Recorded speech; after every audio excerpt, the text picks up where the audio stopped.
দর্শক, এনটিভি অনলাইনের পক্ষ থেকে সবাইকে স্বাগত জানাচ্ছি। তৌহিদ হাসান উসামা। দর্শক, আমি এই মুহূর্তে অবস্থান করছি যশোরের অভয়নগর উপজেলার হিদিয়া গ্রামে। মূলত হিদিয়া গ্রামবাসীর আয়োজনে আজকে এখানে একটি বিরাট ষাঁড়ের লড়াই প্রতিযোগিতার আয়োজন করা হয়েছে।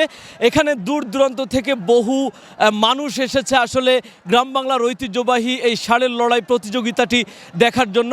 পাশাপাশি দূর দূরান্ত থেকে অনেক ষাঁড় এসেছে, যা সকাল থেকে শুরু হয়েছে এই আয়োজন, চলবে বিকাল পর্যন্ত। তো আমরা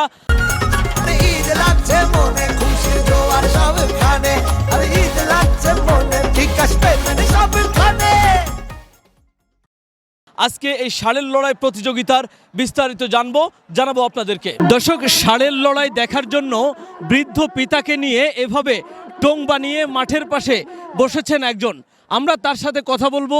মূলত বৃদ্ধ বাবাকে একটুখানি স্বস্তি দেওয়ার জন্য, একটুখানি এই ষাঁড়ের লড়াইটা দেখানোর জন্য তার এই বিশাল আয়োজন। আমি আপনার সাথে একটু কথা বলবো। আপনার নাম কি? আমার নাম আলমগীর মোল্লা।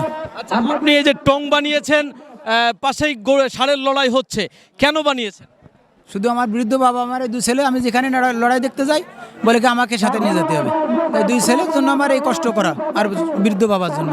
আচ্ছা, আপনার দুটো ছেলেকে সাথে নিয়ে এবং এই যে বৃদ্ধ বাবা, তাকে দেখানোর জন্যই মূলত এই আয়োজন করেন? দেখানোর জন্য, অ্যাক্সিডেন্ট থেকে বেঁচে থাকার জন্য। আচ্ছা, আপনি কি সব জায়গায় এভাবে করেন?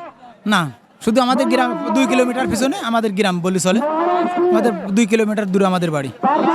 এখানে থেকে কেমন দেখতে পাচ্ছেন? পুরোপুরি কোনো অংশে কম নাই, এক সম্পূর্ণই দেখতে পাচ্ছি আমরা।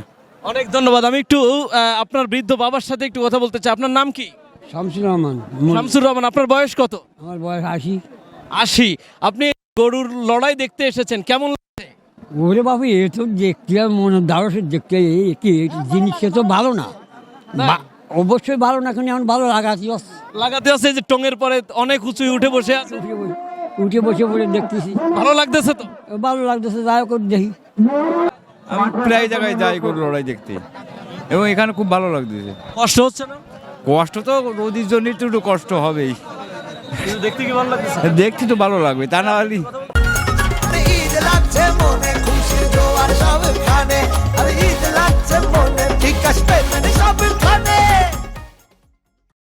আচ্ছা, লোকজন কেমন এসেছে? লোকজন প্রচুর পরিমাণে আসছে। আমরা যেভাবে আশা করছিলাম তার থেকে অনেক বেশি এসছে লোক। আচ্ছা, কতক্ষণ চলবে আপনাদের এই লড়াই? আমাদের লড়াইটা মনে হয় আমরা সন্ধ্যার আগেই শেষ করার চেষ্টা করব। এখন লড়াইয়ের ব্যাপার, অনেক গরু মানুষ ক্লান্ত, তো এজন্য আমরা সন্ধ্যার আগেই এটা শেষ করার চেষ্টা করব। দেখতে আসছি আজকের এই লড়াই। আজকের লড়াই অনেক গরু আছে, আলহামদুলিল্লাহ ভালো লড়াই হচ্ছে। আমরা যে আশা নিয়ে আসছিলাম, ইনশাল্লাহ সেই আশা পূরণ হয়েছে ইনশাল্লাহ। কতজন এসেছেন? আমি আর আমার ভাই আসছি, 2 জন। এত দূর থেকে আসার কারণ কি? এ গরুর প্রতি ভালোবাসা। জি। দেখতে কষ্ট লাগে না? না, দেখে আনন্দ হয়েছে, আনন্দ। আচ্ছা, শখের বিষয়। গরু তো অনেক গরু আছে, আচ্ছা অত তো গুণা জানি। এখন মনে করেন 10 জোড়া তো হয়ে গেছে। 10 জোড়া লাগানো হয়ে 10 জোড়া তো লাগানো হয়ে গেছে। ঠিক আছে। কোনো বিশৃঙ্খলা দেখছেন কিনা? না না, আর হবো না। এখানে প্রতি বছর কি এই মাঠে হয়? না, প্রতি বছর এক জায়গায় দেওয়া হয় না, বিভিন্ন জায়গাতে দেওয়া হয়। ওদের একটা মাঠ আছে, ওখানে দেওয়া হয়, এখানে হয়, ওদেরও দেওয়া যায়। মানে সব জায়গায় হয়, কম বেশি মোটামুটি হয় আর কি। প্রত্যেক বছরই চাই, খুব ভালো লাগতেছে, আনন্দ সহকারে সবাই দেখতেছি। অনেক লোকজন, মাঠ তো ছোট হয়ে গেছে বলে বোঝা যাচ্ছে না লোকজন। আর এমনি বাইক সাইডে অনেক লোক। গরম কেমন? গরম তো কঠিন গরম। আপনি কি একা এসেছেন নাকি সাথে অন্য লোকজন? আর এক ভাই নিয়ে আইছি সাথে। কোন জায়গা থেকে এসেছেন? আমি আইছি দিগলিয়া, খুলনা থেকে। খুলনা থেকে? এত দূর থেকে এসেছেন? নাড়ই দেখতে আইছি, নাড়ই পাগল হয়ে যা হয়। আচ্ছা, এটা কি সব জায়গায় যান আপনারা? হ্যাঁ, সব জায়গায় যাই। দীর্ঘদিন ফ্যাসিস্ট আমল থেকে আমাদের এই গ্রামে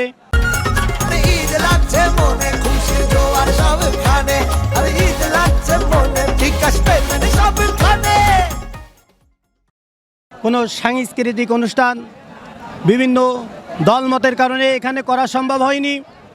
আমরা কিছুদিন আগে মাদক নির্মূল করার জন্য একটি উদ্যোগ নিয়েছিলাম। অভয়নগরে সর্বপ্রথম ওসি মহোদয় এসেছিল, বিভিন্ন পর্যায়ের মানুষ এসেছিল, আমার যুবক সমাজ। তাদের আমরা বলেছিলাম, তোমরা মাদক ছেড়ে দাও, তোমাদের পাশে আমরা থাকবো, বিনোদনের জন্য যা যা করার দরকার আমরা সেই কাজ করব। সেই জন্যই মাদক মুক্ত করার জন্য সমাজ থেকে আমাদের আজ এই বিনোদন, দর্শকদের প্রতিও আমাদের আবেদন থাকবে, আপনারা মাদক ছেড়ে ভালো পথে আসুন, সামাজিক কাজে আসুন, আনন্দময় করে তুলুন দেশকে, সমাজকে মাদক মুক্ত করে তুলুন। আচ্ছা, আপনাদের এখানে কি কি ধরনের মানে কি কি নামের গরু এসেছে? আমরা জানি যে ওখানে অনেক নামে বেনামে গরু আছে, সেই নামগুলো কি? আমাদের এই খুলনা বিভাগের সবথেকে বড় গরু যেমন বড়বাবু, নকআউট, শান্তখুনি, নিউ শুটার, জনি ভাইয়ের সাদা পাথর, ব্ল্যাক লায়ন, এভাবে অসংখ্য গরু এখানে এসেছে। আমাদের দর্শকবিন্দু আমাদের এই খেলাটি স্বতঃস্ফূর্তভাবে উপলব্ধি করছে। এখানে দর্শক প্রায় আমি আশা করছি 50,000-এর ঊর্ধ্বে দর্শক আমাদের এই খেলায় আছে। আমরা দেখতে পাচ্ছি গাছের উপরেও অনেকে বসে বসে এই ষাঁড়ের লড়াই দেখছে। অবশ্যই গাছের উপর থেকে অনেক জায়গার থেকেই এই লড়াই উপলব্ধি করতে পারছে। তো 50,000-এর অধিক আমি আশা করছি এই জায়গায় লোকজন আছে। আচ্ছা, ভবিষ্যতে আপনাদের এই আয়োজন অব্যাহত রাখবেন কিনা, এরকম আয়োজন করবেন কিনা? এটা আমাদের একটা ধারাবাহিক আয়োজন। আমরা বিগত বছরেও এরকম একটি লড়াই উপহার দিয়েছি দর্শকবৃন্দুকে। এবছরও আমরা সে গত বছরের ন্যায় আবারও শুরু করেছি। তো আমরা চাচ্ছি যে উত্তর এই লড়াইটি আরও অনেক বড় করার জন্য এ জায়গা উপস্থিত আছে সিলেট জেলা থেকে লোকজন আসছে আমার কাছে। সিলেট, হবিগঞ্জ, নওগাঁ, নড়াইল, খুলনা, বাগেরহাট সহ এ সমস্ত জায়গার গরু প্লাস দর্শক দুটোই এই জায়গায় উপস্থিত আছে।